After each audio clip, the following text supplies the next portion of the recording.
Installing a new processor is one of the most important things that you can do on your PC. It's the brain of the computer after all. So if you have a brand new AMD Ryzen processor that you're ready to install, we have a couple tips and tricks for you to safely and securely install or replace your AMD Ryzen CPU. The first thing that you have to know is that electrostatic discharge, or the little zaps that you build up by shuffling around on carpet, those can actually be dangerous for the sensitive electronic components in a CPU. But there's a way to deal with that. First, don't build a computer on a carpet, don't build it on a rug. Hardwood floors or even tile floors would be best. Secondly, you can deal with electrostatic discharge with an ESD strap.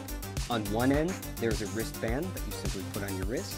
And on the other end, there is sometimes a plug, like ours, which goes into a technical bench that is grounded, or there's a clip.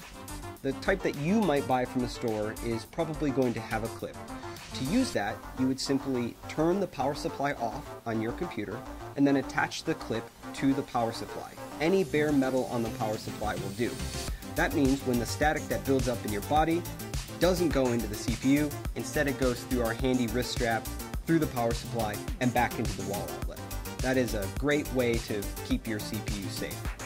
The next thing that you'll want to do is install the processor. Now that you're grounded with your wrist strap, you'll be able to take the AMD Ryzen CPU out of its bubble packaging. And when you do that, take note. In the lower left-hand corner, there is a golden triangle. That golden triangle lines up with a triangle that's also on our processor socket. So you'll want to turn the CPU to match the two triangles up. And then you lift the metal arm on the CPU socket, and then you simply drop the processor into the socket. My CPU dropped in effortlessly. It should feel really easy to install this CPU. If it's not easy, then the CPU is either installed in the wrong orientation or you've not yet raised the metal retention arm on the socket. So once the CPU is installed, you can simply put that metal arm back down, and now the CPU is installed. And if there was any electrostatic discharge, that wrist strap that you would have took care of that for you automatically. Now the next thing, and our last step, is to install the heatsink. AMD Ryzen processors come with a heatsink inside the box. And when they come from the factory, they have a thermal compound pre-applied. That thermal compound ensures good heat transfer from the processor to the heatsink and out into the world. It helps keep your processor running cool and quiet. Now, if you've installed and removed this cooler a couple times, that thermal pad might be worn. You can clean it off with isopropyl alcohol, very easy. Now, what happens when that thermal pad gets worn out is that it must be replaced with aftermarket thermal compound. You can buy this from any online electronic retailer, and it only costs a few dollars. This thermal compound is really easy to apply, comes in a plungered syringe more often than not, and there are a few ways to put it on the processor. Many people advise a large dot the size of a pea or 2 peas in the center of the CPU, and then when you put the heatsink on, it will spread out evenly across the processor. Other people recommend drawing an X shape across the CPU with thin beads of the thermal compound. And again, when you apply the cooler, the pressure of the cooler on the CPU will evenly spread out that thermal compound. It's important that you don't have too much compound, which can hurt your temperatures, or too little compound, which can also hurt your temperatures. You just want a nice, paper-thin, even application of the thermal compound on your CPU, just about what it looks like on the bottom of the heatsink from the factory. And that is how you safely and securely install or replace an AMD Ryzen desktop processor in your socket AM4 motherboard.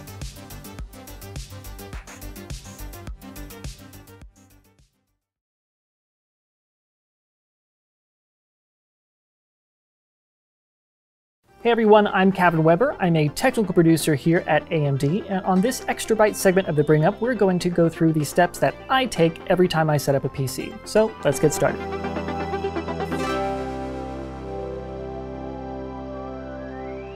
So I haven't started up this build yet. It's brand new, so none of the XMP settings or the RAM speeds have been set. So I'm going to mash that delete key and enter the BIOS as this computer boots up. So as you can see, mashing the delete key as the computer boots brings up the BIOS menu. You're going to have a lot of different options in here. It's kind of fun to play around if you want to. But what we're going to go right into is the frequency settings. So because this is the first time I'm setting up this system, my RAM is going to be set to a fairly low speed. It's not the speed at which it was advertised when I bought it. To do that, you go into one of these settings here. It'll say Extreme Memory Profile or XMP or RAM Profile or RAM Speed. Every motherboard vendor has its own little thing it calls it. So we're going to hit Enter, and I'm going to change it to Profile 1. And you'll see it's running at 3400 megahertz now. Because if you're running your 3400 at 2133, that's just not helping anybody. So this should be basically all the setup you have to do to get your RAM up to speed on modern Ryzen processors. It should be a pretty plug-and-play experience. If you want to be extra safe, what you could do is you can refer to your motherboard's QVL or qualified vendor list. That's the safest route. Otherwise, this should work for you. So now that we have our RAM speed set, I'm going to hit F10, which is generally the save and exit button for most BIOSes. I'm going to hit Enter, and now we can just sort of wait, see what happens.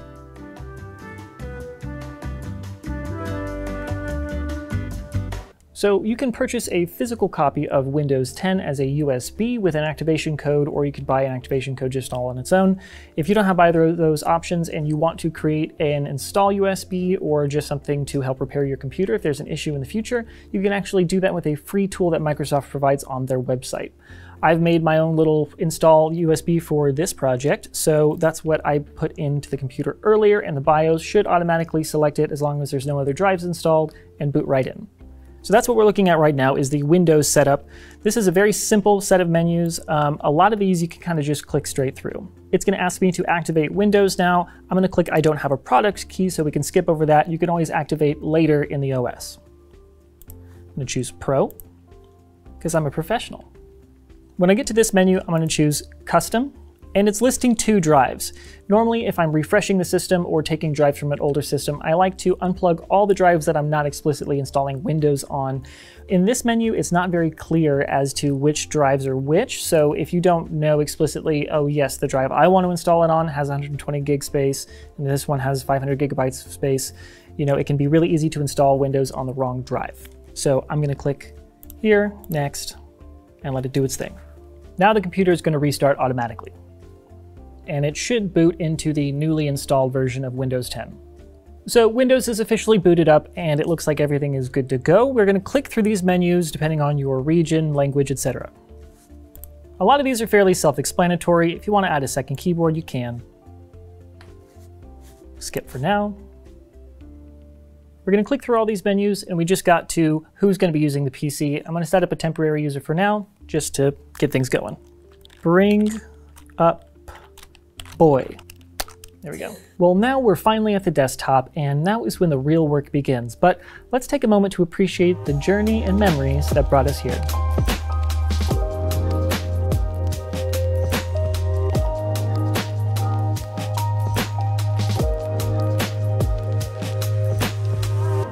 Wow, what an incredible time we've had together. So we're here on the desktop, and now is where the real work begins. I'm going to start off by downloading a browser. That's my usual first step. My personal choice is Chrome. Everybody has their own preference. Totally up to you. So next steps are to download the AMD CPU and GPU drivers. Those are going to be one of the most important things you can install first.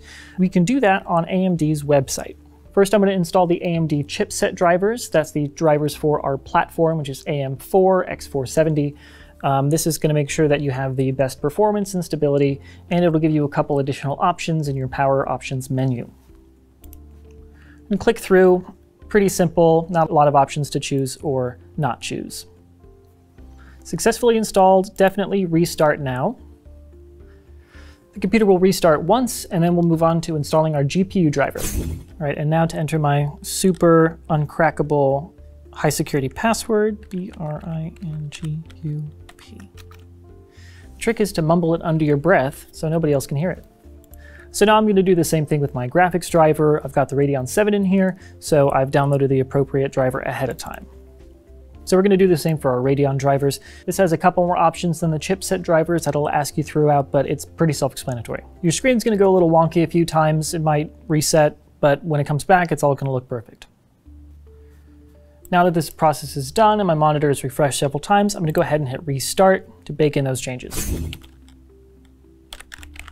Look at that high resolution login screen. So we boot it back up, and as of right now, you basically have a fully functioning system, but there are still a few things that we can do to help improve it. So after the reboot, it'll pop up with this screen. I'm gonna click Quick Setup. I'm probably gonna use this for, say, gaming. So I really like the Radeon Relive capturing features. I use it a lot at my work if we need to capture gameplay or something. So I'm gonna go over here and click Record a Video and hit Enable when it asks me if I want to enable Radeon Software Capture and Stream. I'm gonna allow Record Desktop, and we're ready to go. It's already doing a recording. So in the future, if you want to do that, there are shortcuts you can press if you're in game and pop up a menu and just capture that, or your desktop if you want to record a workflow. It's great. So next, there are a few programs that I install on every PC I build. And that's going to be 7-Zip, VLC, the K-Lite video codecs, and if it's a Ryzen system, which it usually is, Ryzen Master. I really like all these softwares, obviously for different reasons. 7-Zip is going to be a program that will let you open all those weird RAR and zip files that sometimes Windows doesn't always like to play nice with. VLC is a really lightweight and powerful video player that will play basically any media that you throw at it. For what that doesn't cover, the K-Lite video codecs do a really good job of enabling your default media players to play all those, again, weird formats that a client might hand you. I'm going to download Ryzen Master, give me some good opportunities to monitor, as well as enable a few additional features for your Ryzen processors. Now that all the crucial software has been installed, we're going to move on to telling Windows how we want it to perform. So we're going to do that by opening up the Start menu, typing Edit Power Plan. We'll hit Enter for that best match. We're going to click Change Advanced Power Settings, and you'll see actually this has already been chosen by installing the AMD chipset driver. It's automatically set it to AMD Ryzen Balanced as active. So I was actually curious about which would give you the best performance or which is the best option to choose if you have a Ryzen processor. So I asked some of the experts around here, and it seems like the general consensus is you can just set it to AMD Ryzen Balanced and it's going to work great. It's going to give you the best performance possible. It's going to do the best power saving possible. So don't overthink it. Just set it to AMD Ryzen Balanced and set it and forget it. So next, I'm going to make some changes to options that will help improve my gaming experience. One of the big ones is that generally by default, the operating system will try and optimize for an office environment where you might have a mediocre mouse or kind of a small area to move around in. And what it's going to do is accelerate your mouse depending on how fast you're going. So the faster you move, the farther your mouse will move, and it's the same amount of area. That can really interfere with a lot of fine, rapid movement that you do in FPS games, so that'll really throw off your muscle memory, and there's an easy way to turn that off. We're going to open up the Start menu and search for pointer options. Hit Enter and it'll pull you right up into this menu where you'll see this checkbox that says Enhance Pointer Precision. We're going to uncheck that and hit OK. So if you're like me and you've been looking for something to blame your terrible aiming on, now you've got it. Next, I'm going to open the Start menu again and type in Game Bar. Hit Enter and it'll pull up this menu with the Game Bar settings. I'm going to change Record Game Clips, Screenshots, and Broadcast using Game Bar to off. I'm also going to turn this off in case I want to use an Xbox controller. Since I already installed Relive and I'm using the Radeon Capture software, I no longer have to worry about this. It just makes it redundant. So I'm going to take this opportunity to mash the Shift key to trigger the Sticky Keys configuration menu so that it happens now and not in the middle of a match and causes a panic attack.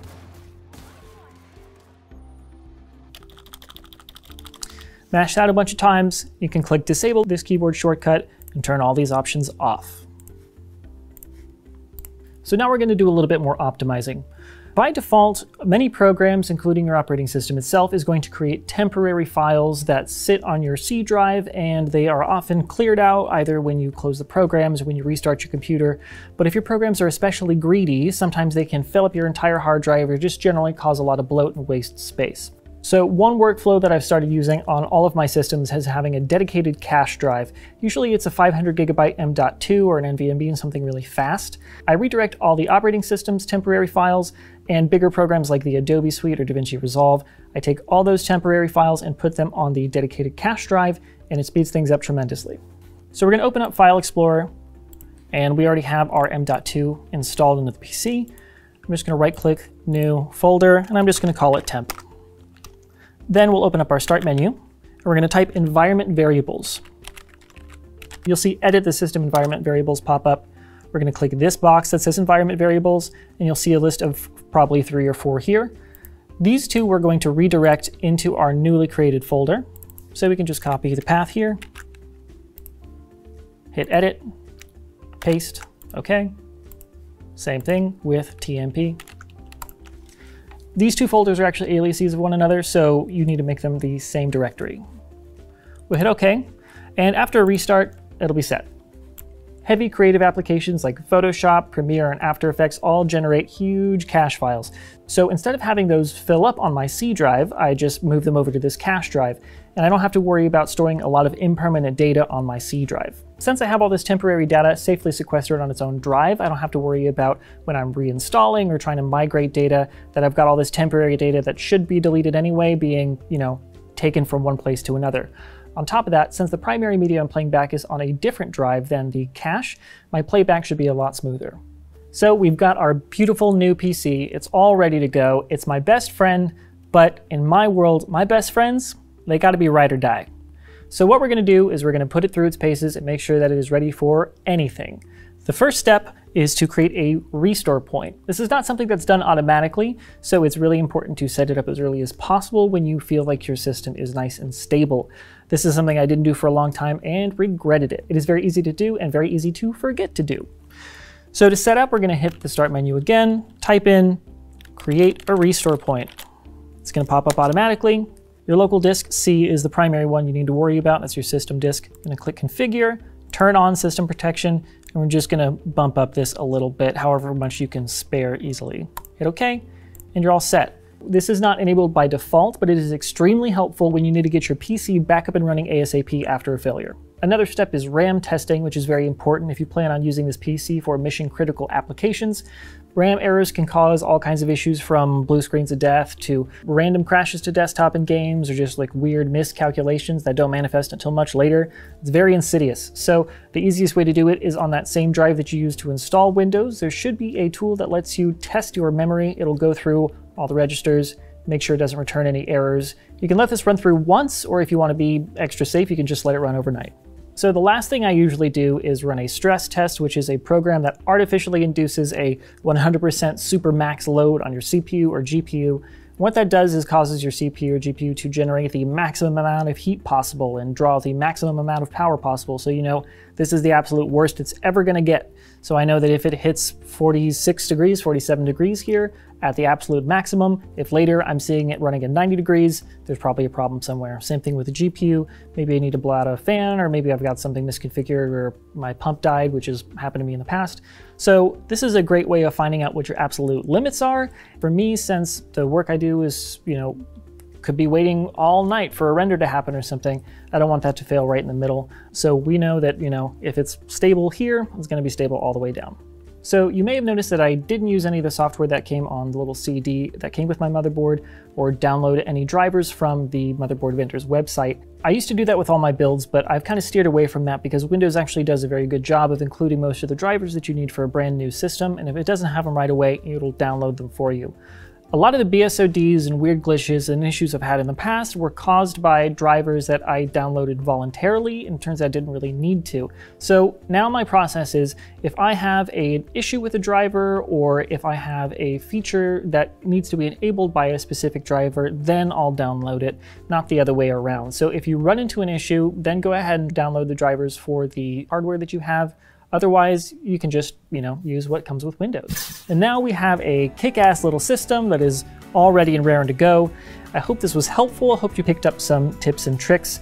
I'm sure all of you have your own tips and tricks. You can feel free to leave those in the comments for everybody else to see. And best of luck with your future builds.